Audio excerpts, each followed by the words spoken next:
Hi everyone, my name's Kate Colson. I've been a resident of the village of Mamaroneck for 23 years, it's hard to believe.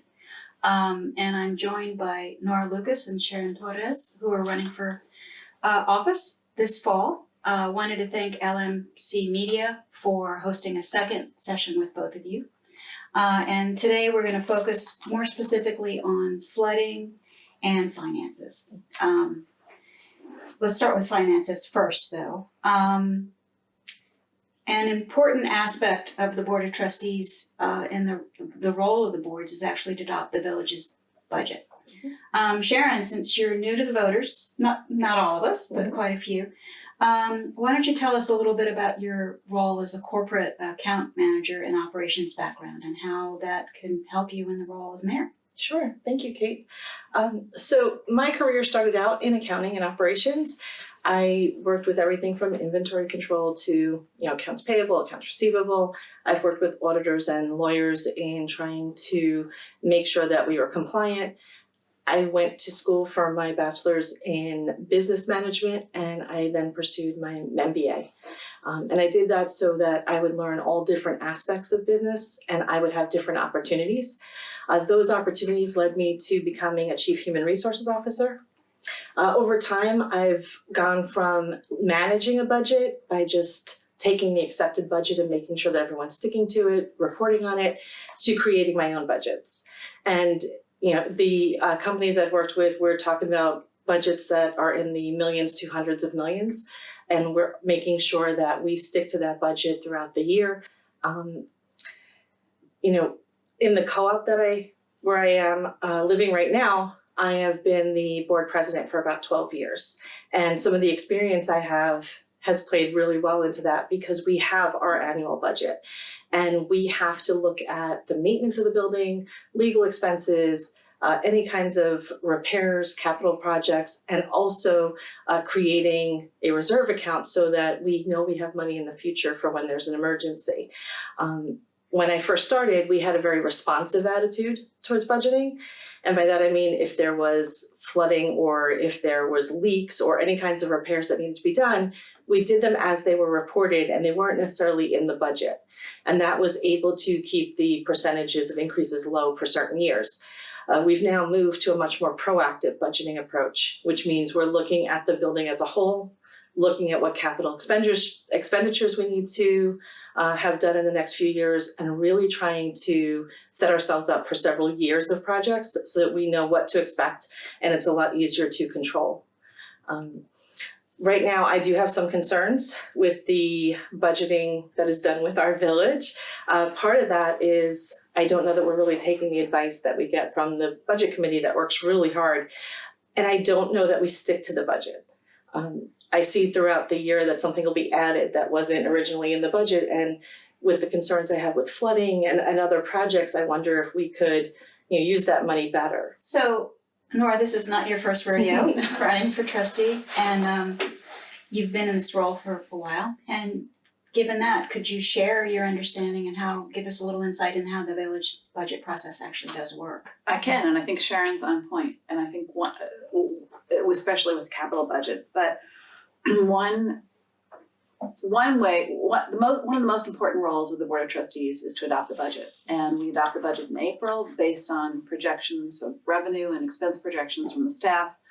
But we have to make decisions about, what expenses we can make and what expenses we can't make. And we disassociate our capital budget from our operating budget. And they are separate things, but we haven't adopted a capital budget. So recently, at the suggestion of our budget committee, and I'm now the liaison to the budget committee, they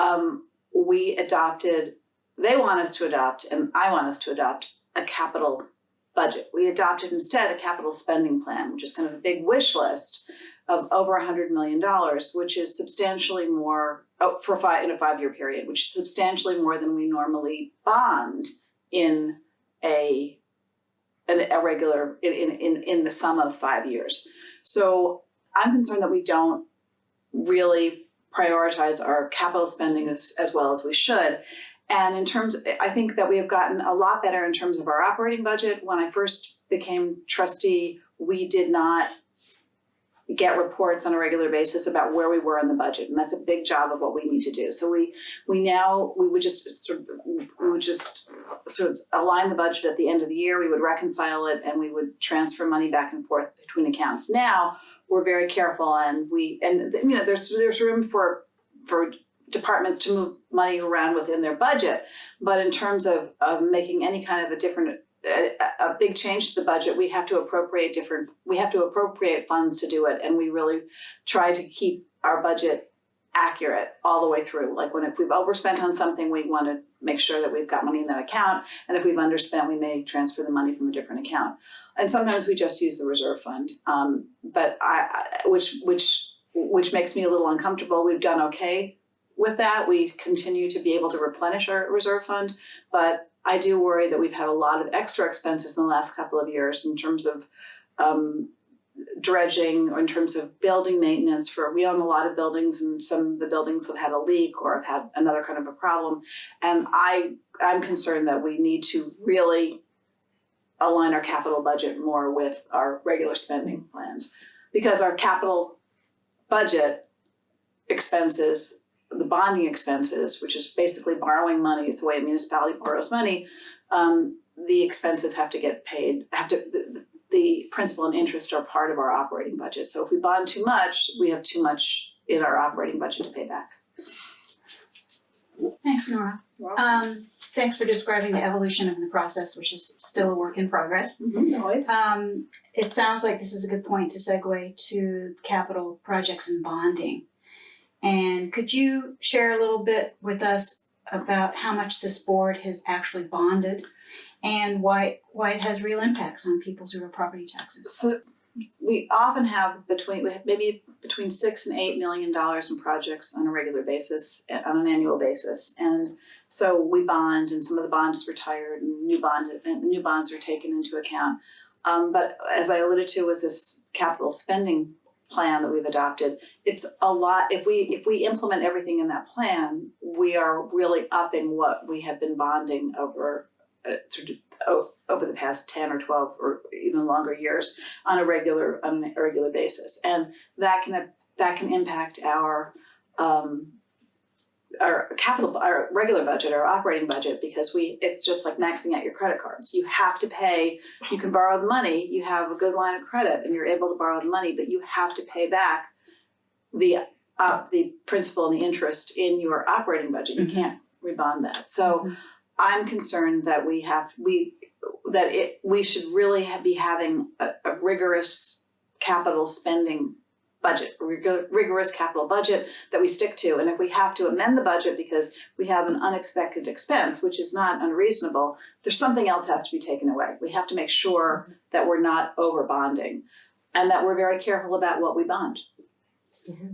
Nora, thanks. Sharon, do you have any other thoughts about our trend towards overbonding? Yeah.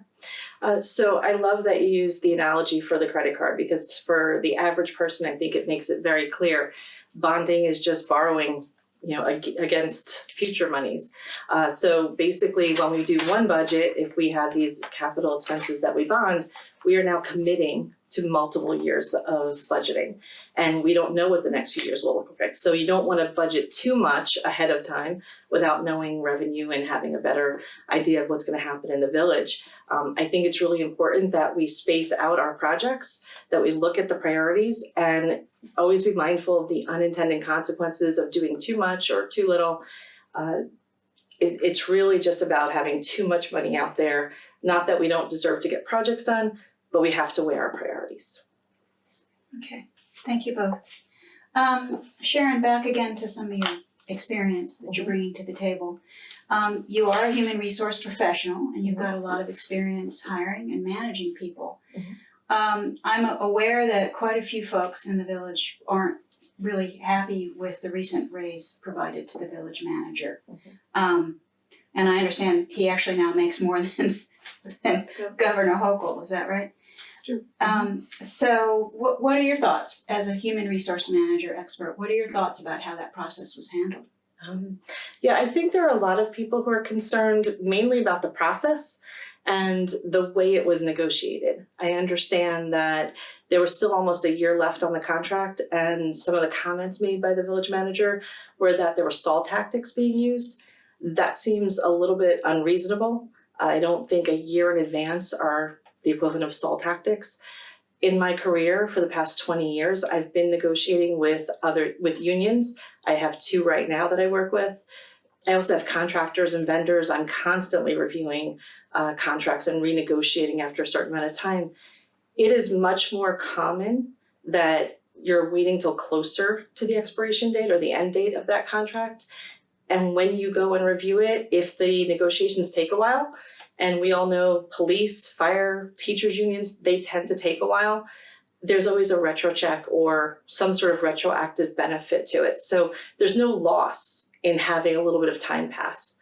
I think it was extremely unusual to see the emails that went through the Friday night emergency meeting and the second raise in basically within less than 2 months. If that's the way we're handling the negotiations of all of our contracts with all of our vendors, it's a little scary because I think we might be overpaying or overcommitting or not going out to competitive bids. And it's probably not, the best way for us to run this village. Nora, you were the only no vote on this, correct? I was. What were the concerns that you had that led you to the no vote? Well, I voted no, having nothing to do with, it wasn't about the performance of the employee, it was about the process. And it was a year before the contract was due. He had just received his annual raise that was set in his previous contract and asked for his contract to be renegotiated. And we started that process. And I think we were making good strides in that process. And I had no reason to think that the contract wasn't going to be approved or renewed early. And then an email went out to many people, many employees, many volunteer committees, basically with the employees saying, I'm no longer interested in negotiating. And that led to an emergency meeting a couple of days later. This all happened within 4 days.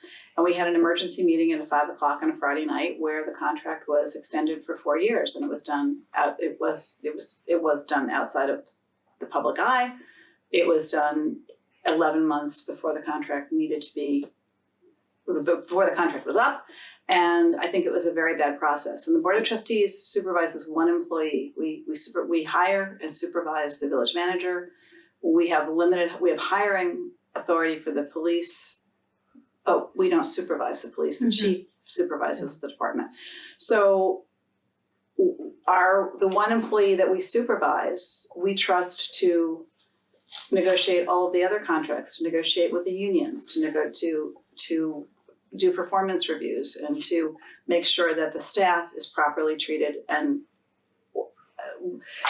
the process that we followed is not a process that I'm comfortable having our manager follow in his role as village manager. I think the Board of Trustees fell down on the job with this extension.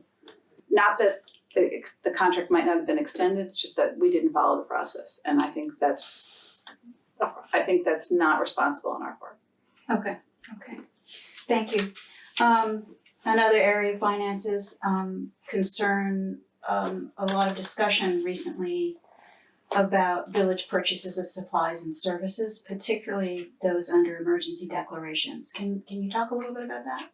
Sure. So municipalities, governments have a very clear process for procurement, is what it's called. And when you're buying something, when you're entering into a contract, and there's a process that we need to follow, but it can be suspended in case of an emergency. And this year, the past few years, we've had a lot of emergencies. We've had the pandemic, we've had the storm Isis, and then Hurricane Ida. And so those are big emergencies that required quick action and maybe not enough time to bid out these projects. So there's a process by which the village manager can declare a state of emergency. And when that happens, the procurement process is suspended. And the state of emergency lasts 30 days, they can be renewed. And I think in some cases, it's really important to just, you want to get those trees out of the road. You want to purchase the PPE that you can purchase. You want to,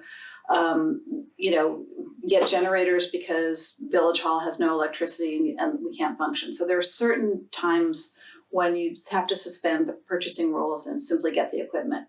But we have, I think we have continued that for a little bit too long, and that we've relied on emergency declarations more than was required, maybe longer than the emergency lasted. One instance is, it's not an emergency, and this is not an emergency contract, but we are under a consent decree to reline our sewer pipes. And it's a big project, it's a multi-year project, and we're entering into phase 2. But instead of bidding out phase 2, we called it the 5th purchase order for an earlier project. And I think we might have ended up with the same vendor, but I think we had an obligation to bid that out. And I think that's a mistake that we made, and I think we need to be more rigorous in making sure that we completely follow procurement to get the best value for our tax dollars, for our residents' tax dollars. Only a few of them are my tax dollars, they're our residents' tax dollars. Sharon, 5 cents worth, 10 cents worth? So, I understand everything that Nora said and I agree with her. Recently, we had a situation that seemed to me to be maintenance, but somehow turned into an emergency situation. Back in July, there was an emergency order that had to do with a rat infestation. And the original, we always have wildlife in our area, but the original problem started with Ida. And the complaints started coming in from the area that flooded the most, which was Washingtonville. And there were complaints for almost 2 years. So in July of this year, there was an emergency order and it went out, and then after 30 days, we still didn't have an update. Eventually there was an update, but when you have something that's related to this emergency, this Hurricane Ida, and it impacts an entire community, and it's something that can impact every other part of our community, it seems like it should have been handled much, much earlier. And waiting and then declaring emergency doesn't really feel like the same emergency as Ida or as COVID or any of these other things that are true emergencies. So I do have concerns that once we started using them, we got used to it and we're not changing our habit. Okay. Can we shift topics? Mm-hmm. Yes, ma'am. More fun? Thank you. Let's talk about flooding and all jokes aside. It's very serious. We all know the devastating impact on many, many people. Some neighborhoods that are repeatedly affected are affected again and again and again. Homes and businesses have been repaired multiple times. Yeah. Damaged just a few weekends ago Mm-hmm. as well. So Nora, can you give us a sense of where we stand on the Army Corps of Engineer plan? So the Army Corps plan is a plan that was approved in 2017. It's going to help mitigate flooding, but it wasn't funded until Ida. The cost benefit ratio wasn't high enough until the devastation from Ida. So sadly, Ida's path gave us the Army Corps plan. And the first phase of it's going to be implemented in probably December, and that's the Ward Avenue Bridge. There are several other components to it. They always start downstream. I know people would like it to happen more quickly, but the reality is the plan is approved, but then it has to be designed. Each aspect of it has to be designed. And the Army Corps, in addition to having to design the specific components, was careful to look at the flood information they got from Ida to make sure it's the most resilient plan that they can deliver to us. But it's not the final solution. It's going to mitigate some flooding. There's a lot we can still do. One, I think we need to put river gauges in so that we can keep collecting the information so we can know what the flooding is. It's data that the Army Corps can use. And we had river gauges. They were removed by they were removed, and I think we need to put them back in. I think we also have to make sure, this happened during Ida, that two containers floated into the river. That happened again with this storm. We had a container that floated off village property into the river. That is just not acceptable. It's just not acceptable for us to have had a container in the flood zone, in the floodplain. We just can't do that. And the village can't have our own property in the floodplain, and we have to make sure that nobody else does, so that if there is a flood, things don't float into the river and then cause a backup. The industrial area and Washingtonville are both heavily hit, and I think in both cases we need to think about how we can craft zoning laws that allow people to, rehabilitate their properties and improve their properties, but at the same time, make those properties more flood resilient and make flooding and mitigate flooding for surrounding neighbors to the extent that can happen. And I think with the industrial area, we have a particular opportunity to try and modify some of the regulations to make properties both more flood resilient, but also increase our tax basis. Because we have something other communities don't have. We have this industrial area of property that helps provide taxes without the kinds of services that residential properties need. And so I think we can make some progress in the industrial area, both in terms of mitigating flooding and increasing our tax basis.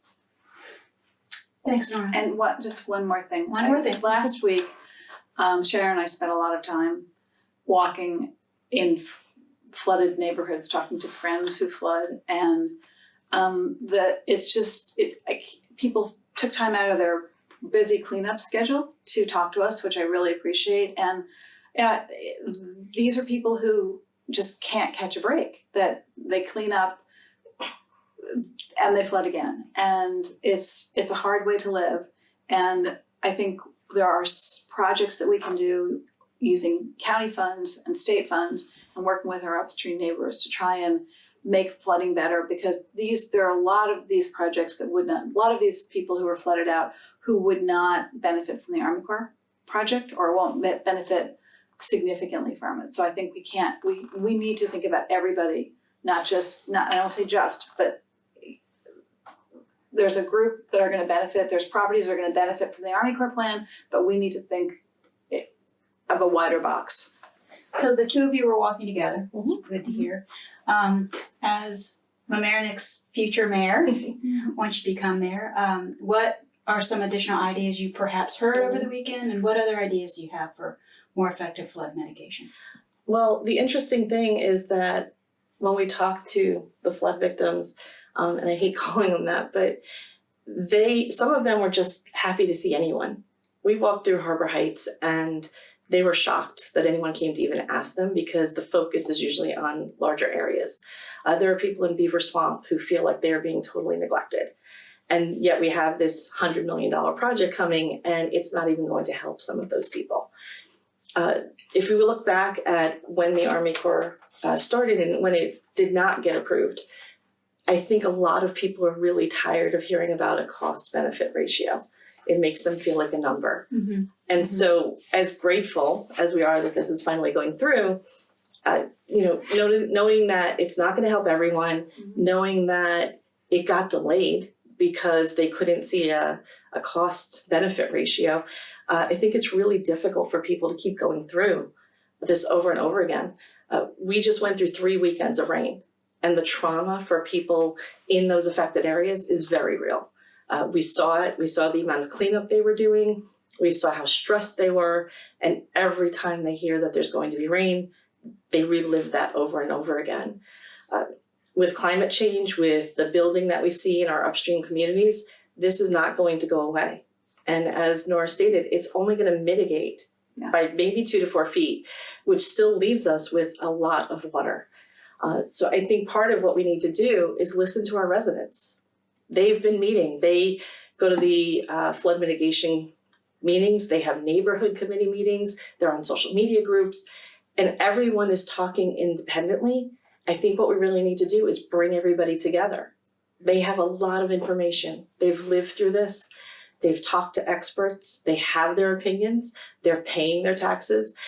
And bringing that together is going to give us a better plan going forward than just looking at the Army Corps or just looking at one other plan. We need to have a longer term plan. Army Corps is going to start soon and it will take a few years, but what can we do over the next 5 to 10 years that allows people to know help is coming?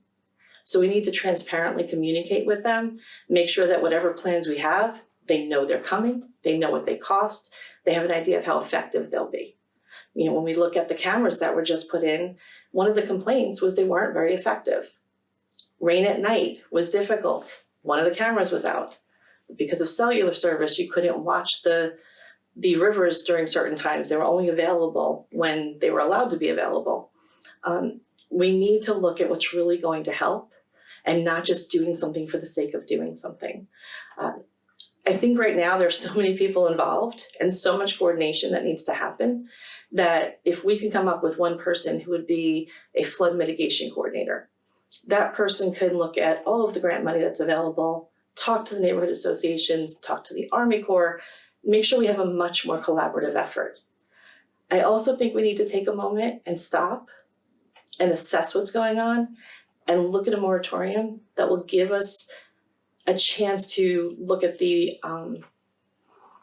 floodplain overlay district and come up with better stormwater controls so that we are giving our land use board something to really work with. Right now, we don't have regulations that are strong enough, and so they're following the rules that exist today. We need to give them more to work with. I also want to just look at the past and say, you know, flooding, it's not new. It didn't just start now. It didn't just start with Ida. It does go back. The flooding itself may not be new, but I think our approach needs to be. That's the only way we're going to make it an indent or, you know, make some sort of change that matters to people is by having an absolutely new approach. Okay, thank you both. I'm glad you got out and spoke to people. I'm sure you will going forward.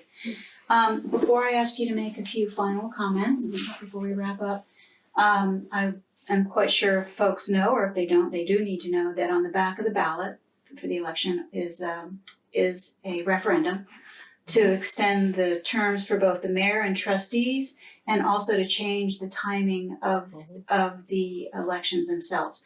Could you both share a little bit about that? Not too much, but give some people a sense of what to expect. So this is an initiative that was proposed by some Mamaroneck High School students, and it's the proposal was to extend the term of the Board of Trustees from mayor and board from 2 to 4 years. And in order to do that, they wanted to move the elections to even years only. And I don't support this because I think 2-year terms keep us out there in campaigning, which is what we're doing now. 4-year terms, I think, will insulate the Board of Trustees from the voters, and I think 2-year terms make us more accountable. So I'm an advocate for 2-year terms. Yeah, I agree with you. And I think this year it seems to be a very, you know, it's a hot topic in our village that there is this contested race. And I think local issues need to be really important to people. They can't just focus on the national issues, because when you leave your home every day, the local issues are what affect you, whether it's the flooding, whether it's the streets, whatever's going on outside. And we also need to remember that if we align ourselves with the national elections, we're no longer aligned with the county elections. Our county officials have really come through for us in the past, and there's grant money available. If we disconnect ourselves completely from the county, then we're going to lose out on opportunities to work with them for flood mitigation efforts, and I don't think that's something we want to lose. Thank you both for the time you've taken. I'm going to give you both an opportunity to say a few parting words, and then we'll wrap up. Well, I want to thank you for doing this, and I want to thank Sharon for running. I'm very happy that Sharon is running for mayor. I'm looking forward to working with her. I think she's going to be a great member of the Board of Trustees. I think she's got the leadership skills and the interpersonal skills to be a great mayor. I want everybody to come out and vote on November 7th. And please remember to turn over your ballot and vote no on the referendum for 4-year terms. Thank you, Nora. This campaign has been wonderful because I've met neighbors that I never would have met before. What I see is a lack of civility and a lack of transparency in this village, and I really think it needs to change. In a local election, every single vote counts. So please don't let this year go by and not have your voice heard. One vote in this local election can make a big difference. Thank you both. A special shout out to LMC Media for doing this second time around. A reminder, as both of you have been saying, the elections are just around the corner. There is early voting, thank goodness. Saturday, October 28th through Sunday, November 5th, and the election day itself is on Tuesday, November 7th. So get out and vote. Thanks, everyone.